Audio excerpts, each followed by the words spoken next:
Hello friends, સ્વાગત છે તમારા બધાનું આજે મારા મમ્મીના રસોડામાં. હું આજે મારા મમ્મીના ઘરે આવી છું. તો મારા મમ્મી આજે મારા માટે કંઈક બનાવશે. તો મમ્મી શું બનાવશો તમે?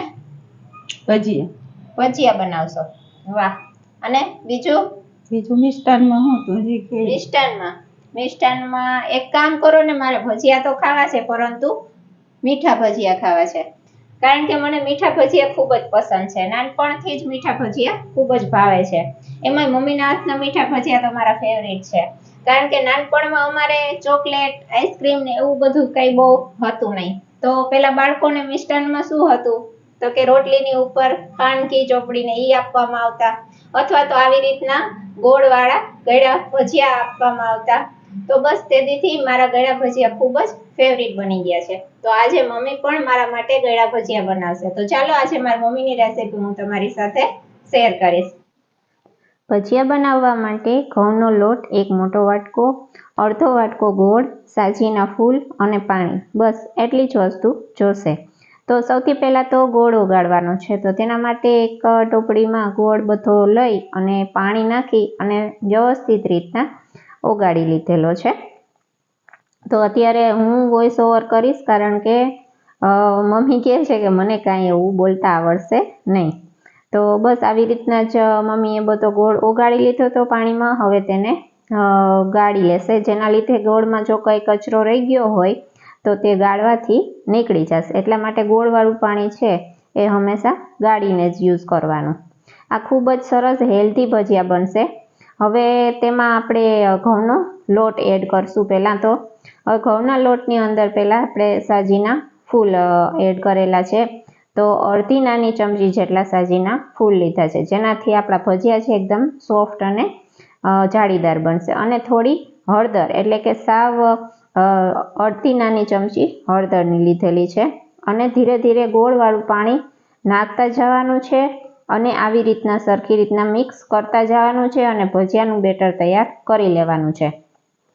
એક હારે બધું પાણી નહીં નાખી દેવાનું, થોડું થોડું પાણી નાખતા જવાનું અને બેટર તૈયાર કરતું જવાનું છે. કોઈ પણ જાતની એમાં ગાંઠ ન રહેવી જોઈએ. બેટર એકદમ સરસ તૈયાર થવું જોઈએ. તો તમારા ભજીયા છે એકદમ સરસ જાળીદાર બનશે, સરસ મજાના. તો બસ મારા મમ્મી છે એ બેટર તૈયાર કરી રહ્યા છે. એકદમ સરસ મજાનું ગળ્યા ભજીયાનું જો આવું બેટર તૈયાર કરવાનું છે. એક પણ ગાંઠ નહીં રહેવા દેવાની અને આવી રીતના બેટર તૈયાર થઈ જશે. તો બસ હવે આપણે ભજીયા તેલમાં તળી લેશું. તો તેલ ગરમ થઈ ગયું છે. હવે મીડિયમ આંચ ઉપર આપણે ભજીયા તળવાના છે. એટલે ગેસની ફ્લેમ છે એ સાવ મીડિયમ રાખવાની છે, જેનાથી તમારા ભજીયા છે એ કાળા પણ નહીં પડે, અંદરથી પણ એકદમ સરસ ચડી જશે અને બહારથી કાળા નહીં પડે, એટલે કલર વ્યવસ્થિત આવી જશે. એટલા માટે મીડિયમ ફ્લેમ ઉપર ધીરે ધીરે ભજીયા બધા તળી લેવાના છે. તો ધીમી આંચ ઉપર બધા ભજીયા તળાઈ રહ્યા છે. કલર પણ એકદમ સરસ આવી રહ્યો છે અને ભજીયા પણ એકદમ સરસ બની રહ્યા છે.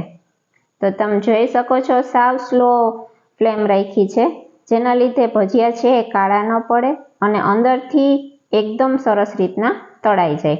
તો તમે જોઈ શકો બધા જ ભજીયા એકદમ સરસ તળાઈ ગયા છે અને કલર એકદમ પરફેક્ટ આવ્યો છે. એક પણ ભજીયું કાળું નથી પડ્યું. તો તમે જોઈ શકો છો બધા જ ભજીયા આવી રીતના તળી લેવાના છે.